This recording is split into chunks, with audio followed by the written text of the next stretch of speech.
పశ్చిమాసియాలో శాంతి పునరుద్ధరణ లక్ష్యంగా అమెరికా ఇరాన్ దేశాల మధ్య దౌత్య చర్చలు తదుపరి ఘట్టానికి చేరుకున్నాయి.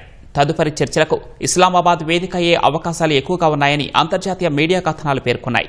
ఇరాన్ దివంగత supreme leader Ayatollah Ali Khamenei అంత్యక్రియల కారణంగా తాత్కాలికంగా వాయిదా పడిన చర్చలు జూలై 11 నుంచి తిరిగి మొదలయ్యే అవకాశం ఉన్నట్లు తెలిపాయి.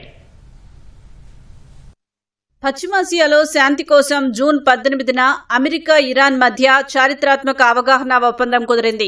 జూన్ 21న స్విట్జర్లాండ్లో పాక్, ఖతార్ల మధ్యవర్తిత్వంతో తొలి విడత సాంకేతిక చర్చలు జరిగాయి. వాషింగ్టన్, టెహ్రాన్ మధ్య దీర్ఘకాలంగా ఉన్న వివాదాల పరిష్కారానికి చర్చల పునరుద్ధరణ అత్యంత కీలకమని దౌత్య వర్గాలు భావిస్తున్నాయి. తదుపరి చర్చల కోసం పాక్ తో పాటు స్విట్జర్లాండ్లోని బర్గిన్స్టాక్ రిసార్ట్ పేర్లను పరిశీలనలో ఉన్నప్పటికీ ఇస్లామాబాద్ లో జరిగే అవకాశాలు మెండుగా ఉన్నట్లు డాన్ పత్రిక ఓ కథనంలో పేర్కొంది. జూలై 11న జరిగే చర్చల్లో ఇరాన్ తరపున పాల్గొనే ప్రతినిధుల బృందాన్ని త్వరలోనే ప్రకటించనున్నట్లు తెలిపింది. ఫిబ్రవరి 28న టెహ్రాన్ పై అమెరికా, ఇజ్రాయెల్ జరిపిన సంయుక్త వైమానిక దాడుల్లో ఇరాన్ దివంగత supreme leader Ayatollah Ali Khamenei మరణించారు.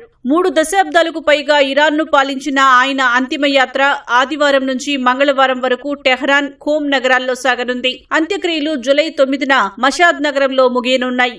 ఈ కారణంగానే అమెరికా, ఇరాన్ మధ్య సాంకేతిక చర్చలు స్వల్పంగా ఆలస్యమయ్యాయి. ఇటీవల దోహాలో జరిగిన పరోక్ష చర్చలపై అమెరికా అధ్యక్షుడు డొనాల్డ్ ట్రంప్ సానుకూలంగా స్పందించారు. విదేశాల్లో స్తంభింపచేసిన ఇరాన్ నిధుల విడుదలపై ఇరుపక్షాల మధ్య అవగాహన కుదిరినట్లు టెహ్రాన్ చెప్తున్నా అగ్రరాజ్యం మాత్రం ధృవీకరించడం లేదు.